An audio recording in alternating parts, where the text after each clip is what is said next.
What's going on, everybody? Welcome back to another episode of the FF Ballbusters podcast. Thank you for joining us. My name is Eric. That's my co-host Will, and today we are talking my guys from the 2024 draft class. I couldn't be more excited for this video. This whole offseason has kind of been culminating towards this. We finally get to give you our favorite players from this class as we head into the NFL draft and see where they end up. But real quickly, before we get into it, Will, do you have anything to say to the people? Absolutely. Thank you guys for all the support you've been showing to the channel. Make sure you guys keep doing that. So if you're a first-time viewer, or you've been coming back to the channel, you just keep forgetting to hit that subscribe button, hit that notification bell. That way you know when we drop all of our latest videos. But with that being said, I'm super excited for this one. It's finally draft week, so let's get into it. Absolutely.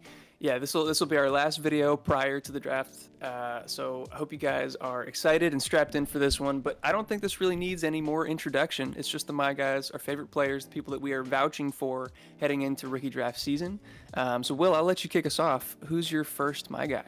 I'm starting mine off with probably the most controversial one for me and my spirit, and I feel like for us on this channel as well. I'm going with Braelon Allen, man. I've been super back and forth on this guy, as you guys have seen throughout this whole process, and I don't know, something just keeps drawing me back. 6'2", 245. I think he really measured around like 235 recently, so leaning down a little bit. But when it comes to this guy, the breakout age at 17, the fact he's only 20 years old, the fact that he really is the only running back in this class that is built the way that he is, in terms of you look at him, you know that he's a power back through and through. And the things that we keep kind of knocking him for, the things we don't really expect from a running back like him. Now, things we would like to see more from a running back like him, ball security, things of that nature. That is an amazing thing we'd like to see from him. We'd like to see better pass blocking. He's shown the ability to be able to catch the ball more than is required of him. I think he doubled his career high last season.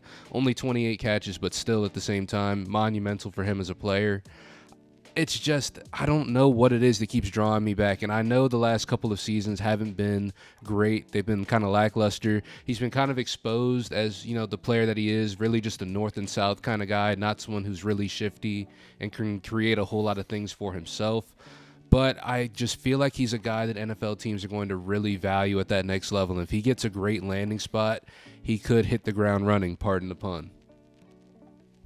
Yeah, the landing spot is going to be key regardless of the running back that we're talking about. But I think with him specifically, I think you are right in that an NFL team is really going to value the things that he does bring and the ability that he has at his size to shoulder a big workload, which is something that, running backs are kind of trending away from. It's almost all committees now.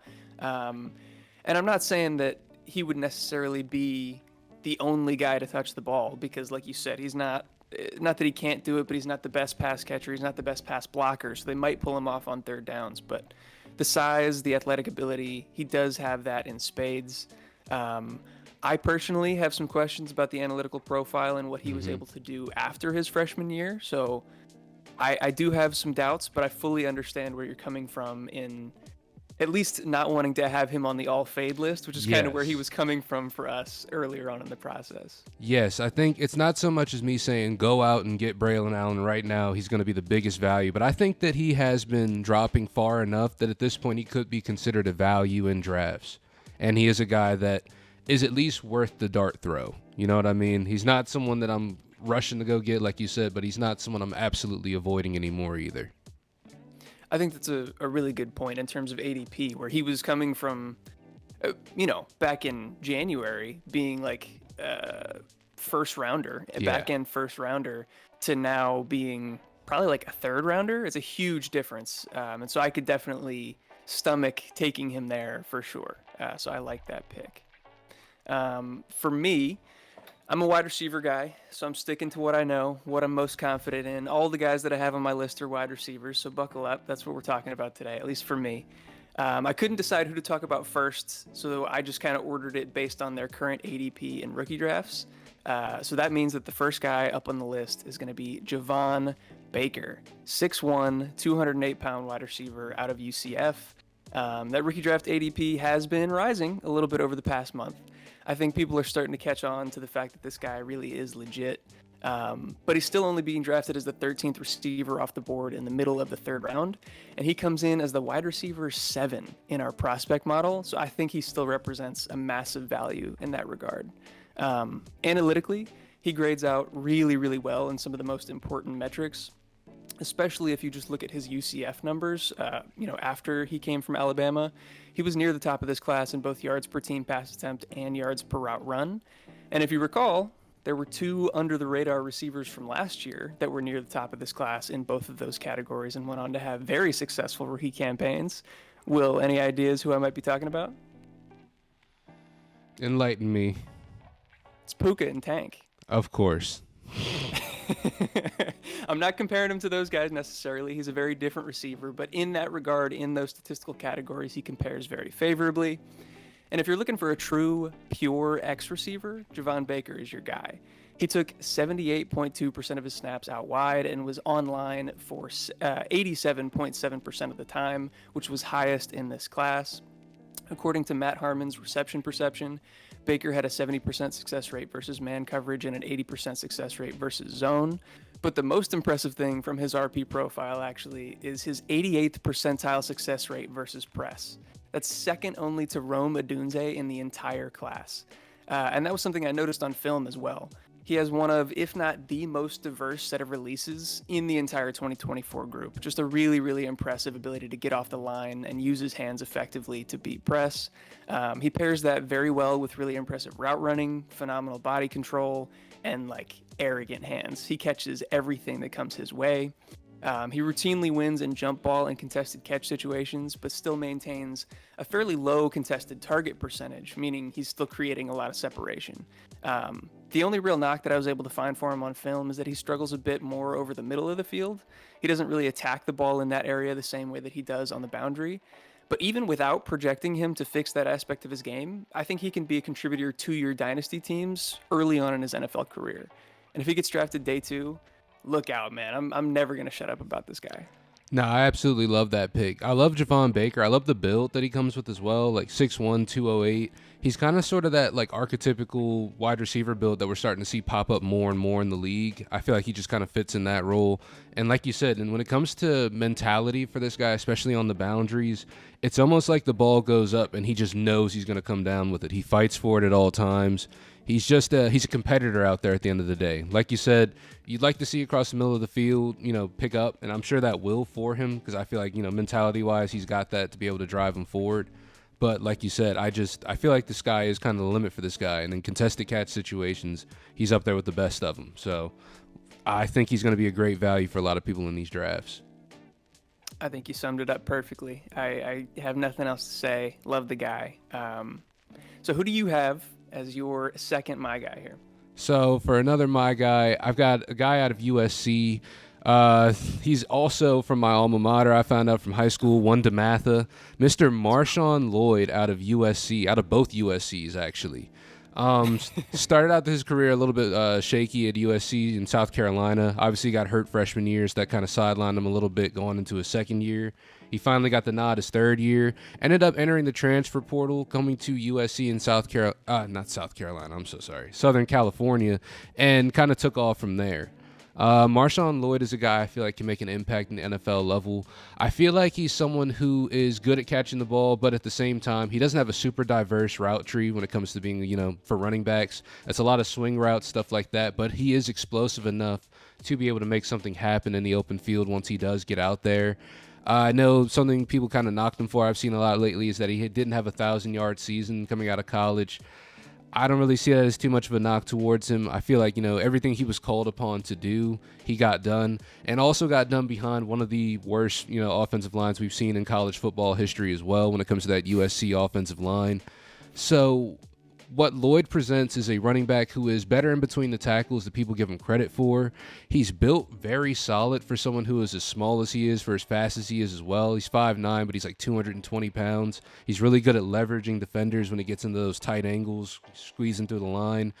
He's someone I feel like that anytime he touches the ball, he could take it for a home run as well. And I think that's something that NFL teams do look for, is that kind of explosiveness, especially at the running back position. So he's someone, again, like a lot of these running backs, if I feel like he lands in the right spot, he could essentially, he could be a huge contributor for fantasy teams very early on. And even if he isn't early on, I feel like he's someone who is going to carve out a role no matter what team he ends up at and will end up contributing to your fantasy teams. No, 100%. I love that pick. Marshawn Lloyd's a guy that I think has been rising up both of our boards as of late and has been rising up public opinion as well. I think he came in as the running back one for Daniel Jeremiah in his most recent top 100 list. So yeah, he's got a lot of people backing him right now. The only knock that I could really think of for him is just kind of inconsistencies in his vision and ability to kind of sift through the line. But he clearly shows the ability to do it. It's just not, he's not always doing it. Yeah. But maybe the most talented back in the entire class, incredible in the open field, like you mentioned. So yeah, I think the sky is the limit for him. And if he can clean up some of the kind of mental aspect of the game and the consistency that we talked about, he could really genuinely be a big difference maker for your fantasy teams. Absolutely. All right, so that'll parlay me into my second my guy here. I'm going to talk about Jermaine Burton, 6 foot, 195 pounds, out of Alabama. I think he represents the biggest value in this entire class, at least in the wide receiver group, in terms of where he grades out in our model compared to his rookie draft ADP. He's the wide receiver 8 in our model, but he's being drafted as the 19th wide receiver off the board in the late 3rd to early 4th round of rookie drafts. He's absolutely somebody that you need to be targeting if he ends up in that range. He does have an interesting profile. He didn't look all that impressive if you just look at the box scores. He played his first 2 seasons at Georgia, where he was 3rd on the team in receiving as a freshman, and then 2nd on the team in receiving as a sophomore, while sharing the field with the likes of Brock Bowers, George Pickens, A.D. Mitchell, Ladd McConkey, Darnell Washington, and James Cook. Then he transferred to Alabama and went on to lead the team in receiving both as a junior and as a senior. Looking back again at Matt Harmon's reception perception, Matt had nothing but glowing remarks for Jermaine Burton. He said that he was shocked that he hadn't heard more buzz around Burton's name, and that without the quote-unquote character concerns that have kind of been shrouding him as of late, that he would be an easy round 1 wide receiver prospect. He went as far as to say that if Alabama had featured a better offensive environment, that Burton would have a case to be the wide receiver 4 in this draft class, which I thought was really high praise. But then not only that, he also threw out a Brandon Ayuk comp in regards to Burton's route running, particularly over the middle of the field. So it's hard to get a lot better than that in terms of comps to a guy that killed it in the NFL on dig routes. So I was surprised to hear that, but I really loved being able to hear that from the wide receiver guy like Matt Harmon. His praises showed up in the numbers as well, where Burton earned an 86th percentile mark in both man and press coverage. Again, near the top of this class in both of those metrics. I also loved what I saw from him personally on film. His pace and play speed were just unrelenting. This guy was so fast and wasn't going to get stopped by anybody. He wasn't going to let anybody slow him down. I think he tracks the ball very well, and his ability after the catch is highlighted probably more on film than it is in his analytical profile, but I felt like he was able to extend plays and make big plays after the catch routinely. I truly feel like he's good at like every component of wide receiver play and capable of defeating coverage at all 3 levels. The only thing that seems to continue to come up is these character concerns that I mentioned.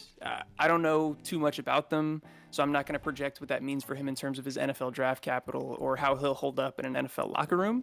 But what I do know is I'll happily scoop him up at an even bigger discount if that's what it comes to.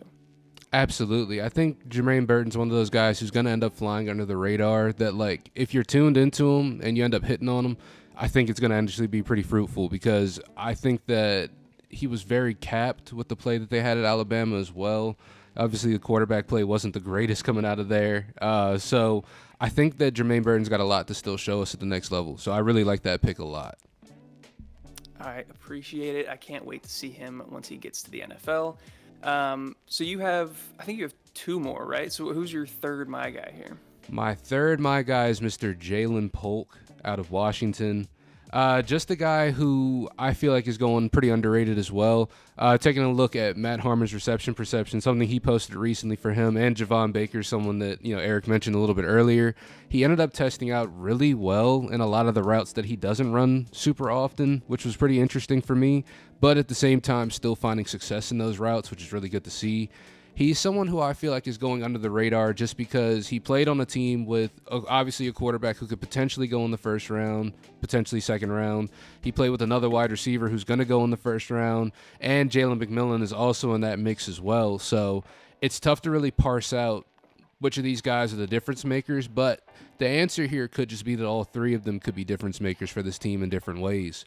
And something that I saw from Jalen Polk a lot was that he made a lot of plays when he was called upon, and he made them in pretty spectacular ways. He has great hands, great body control, able to make catches in the air, through contact, in traffic. I just felt like anytime it looked like Washington was looking for someone or they needed someone to make a play, it often was Rome Odunze or it was Jalen Polk, one of those two. He's someone I feel like is going to go pretty underrated in drafts, but could make an impact pretty early on as a wide receiver 3 at the very least in the NFL. So he's someone I'm looking forward to in drafts. Yeah, I'm a big fan of his as well. If we look at where he grades out in our wide receiver model, I feel like I've just kind of overlooked him, but he's our 10th ranked wide receiver while being the 14th ranked in terms of ADP. So he seems to be a value when looking at our model. And then what I saw on film is a lot of the same as what you talked about with just his physicality and his ability to win on in-breaking routes consistently, whether it be digs, curls, post routes. I feel like that's where he excels just because he's bullying corners and DBs out there at the catch point. So yeah, he might not be the flashiest, he might not be the most explosive, but I think he is athletic and showed that at the combine, and is just really, really consistent and can be a security blanket for a quarterback at the next level. So I like that pick a lot. Absolutely. And who do you have for your next My Guy? Yeah, this will be my last one. We're going to talk about one of my favorites. Obviously, I like all of these guys, but talking Jacob Cowing, 5'8", 168 receiver out of Arizona. The reason I say my favorite, he's this guy on the list that I've been backing for the longest. All the way back in October of last year, we put out a 2024 wide receiver rankings video where I highlighted him as my favorite late round sleeper. And nearly 6 months later, here I am once again telling you the same thing. I absolutely love this guy. He's currently being drafted as the wide receiver 22 in rookie drafts right now. But he's ranked in our model as the wide receiver 15. So again, another screaming value there.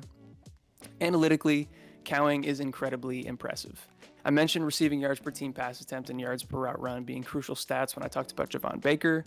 He absolutely crushes those metrics as well. His career receiving yards per team pass attempt is the best in the entire class, and his best season yards per route run leads the class as well. So he's absolutely dominating in those areas. Some other metrics that he dominated in: EPA per team pass attempt, dominator rating, PFF receiving grade, and consistency percentage. In reference to that consistency, he had 5 catches and or 80 yards in 72% of his career games in college. That was third in this class, only behind Rome Odunze and Malachi Corley. I also found this tweet that I'll put up on the screen from Joseph Bryan, highlighting a stat that I believe he created. I thought it was interesting because it's not something that I had seen before, but he created a route versatility index, and that combined with quality adjusted yards per route run creates this receiving metric that he came up with. And surprise, surprise, Jacob Cowing tops the list. He finds himself there ahead of both Marvin Harrison Jr. and Malik Neighbors. Joseph also published this stat for the 2023 class as well. And both Puka Nacua and Tank Dell ranked in the top 4. So, there's some good analytics there to kind of back things up, some good results. And I think it's funny that Tank gets brought up again because I did have Tank Dell as the closest comp for Jacob Cowing in this draft class. I'm not saying that he's going to go on to have that success immediately, but he's a guy that I think comps pretty well in terms of size and the type of mold that he fits into as a receiver. I will say on the other side of things, and as much as I hate to say it, Cowing's not perfect. He's a fifth-year senior. He played his first 3 years at UTEP, but in his last 2 years at Arizona, his target depth and overall efficiency dropped pretty dramatically. I don't think it's as simple as he just couldn't adjust to Power 5 competition, though, which is what I see a lot of people kind of speculating. He was asked to change his role in the offense entirely, from being a field stretcher to being more of a short to intermediate security blanket. The main reason for that is because Arizona has Ted McMillan, a 6'5", 215-pound athletic freak, and he was their field stretcher. He's in the conversation to be the wide receiver 1 in 2025, so that makes a lot of sense to me. Although, obviously, I don't love to see that there was a dip at the end of Cowing's career numbers. I do think that it was kind of encouraging to see that he was able to increase his catch percentage as well as his yak numbers in that more underneath role. And that just gives me more confidence that he'll be able to succeed no matter how an NFL team wants to deploy him. So if you're telling me that I can get a guy like that and he drops all the way into the 4th round of rookie drafts, I might mess around and have like 100% exposure on my dynasty rosters.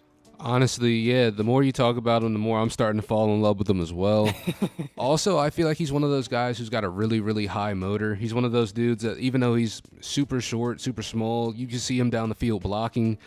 And honestly, with just the way that he could get used in a team, with just the speed that he brings, the acceleration, the vision, just all of it put together, if he lands at the right spot, like if he landed with like the 49ers, I would be totally in, hit the smash button right now. He lands with the Chiefs, absolutely. Like if teams can get creative with this guy, the sky really is the limit for him.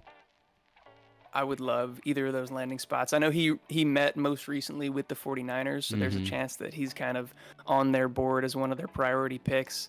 Yeah, I'd be so excited if he got either of those landing spots, and I can't wait to see what happens on, well, not on Thursday. I anticipate him probably being a late day 2, more likely day 3 guy, but we'll see what happens when we get there this weekend. Absolutely. I'm so excited, man. This is finally the week. Hell yeah. But round us out here, man. You got the last my guy on the list here. All right, guys, this is the last time I'm going to bang the drum until the season starts. It's not. But I'm here to talk to you guys about Mr. Bo Nix. Let's go. Now, I know there's 2 different Bo Nixes out there that everybody likes to think about. We like to think about Auburn Bo Nix, and we like to think about Oregon Bo Nix. Oregon Bo Nix is the most recent Bo Nix we've gotten.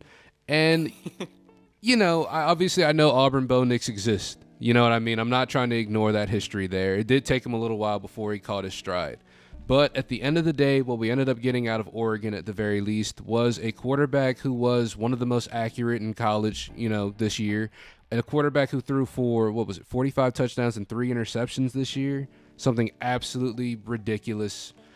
I think that with the right landing spot, I think he's going to be a guy who is going to play pretty immediately. I also just feel like even if he doesn't get a great landing spot, he ends up behind somebody, he is someone who's going to end up playing at some point in his career. With Bo Nix, like I said, the history is there. We got a lot of numbers. He's 24 years old coming out of college. He's an older prospect as well. You know, same thing for sort of Michael Penix. But at the same time, I feel like he is someone who is at least ready to take that next step into the NFL, who is a more, you know, ready quarterback than that Auburn Bo Nix showed us. Auburn Bo Nix kind of showed us the potential of what he could be, where I feel like Oregon Bo Nix has showed us more of the reality of what he could be. You know what I mean? We've kind of gotten a baseline, and I feel like the baseline for Bo Nix, his floor is what I feel like a mid to high-end backup in the NFL, whereas his ceiling could be a potential starter and someone who could make an impact on your dynasty team immediately. So when it comes to him, he's not someone I'm going to leave up on the board for too long just because of that range of outcomes. In Superflex could be huge for a team. Just having a guy who can play a few games out of the year could potentially be huge for your team. So I like Bo Nix, and honestly, I feel like he is going to end up getting pretty good draft capital at the end of the day. I'm really excited to see where he ends up at, and I feel like he's just kind of my new Jameis here. So, you know, we're starting to transition there. Jameis, I still love you. I'm still on the train, but, you know, Bo Nix is also there in the building too for me. Yeah, I was going to say, he's like your Jacob Cowing. I just talked about the guy that I've been backing since day 1. Bo Nix, you've been on since the beginning. I love to see him on this list for you. In terms of what he actually does as a passer, I think he has an incredibly high floor, and I think some teams are going to be really interested in that. He's an elite sack avoider. He's great while under pressure, and he's great at protecting the football.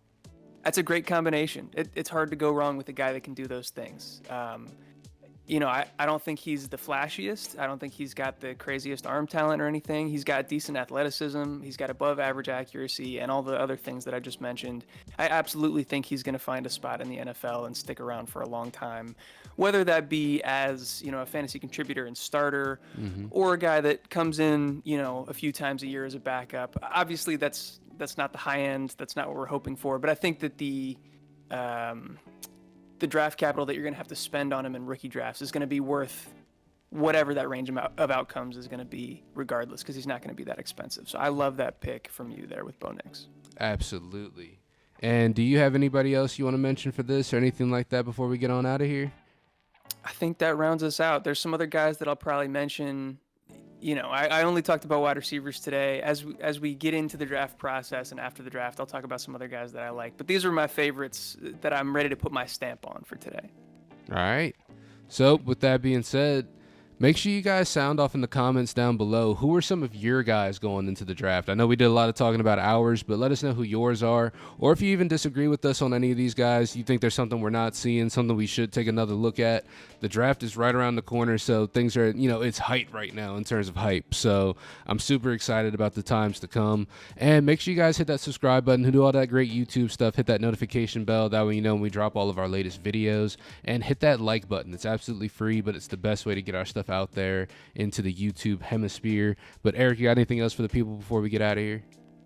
Yeah, man, check some of the links down in the description for us. We got one to our Discord if you're interested in joining that community. We're building a great one over there. Bunch of great people talking fantasy every single day, whether they're talking startups, trades, the NFL draft and rookie prospect analysis, stuff like that. They're always talking in there, so please come join up. I think you'd love to be part of the group. And also check out the links to some of our partners down there, whether it be Do Numbers, if you're interested in some awesome apparel, hoodies, hats, t-shirts, merch, anything like that. You can get a discount using our code down there. And also Choice Music Group, if you're interested in some great music. There's a link to that, and you can listen to all the music. And also, as always, we have a little sample for you at the end of these videos, so please stick around to check that out as well. But yeah, I think that's all I got. I hope you guys enjoyed, and as always, if you stuck with us all the way until the end, we love you, and we'll catch you in the next video. Peace. Peace.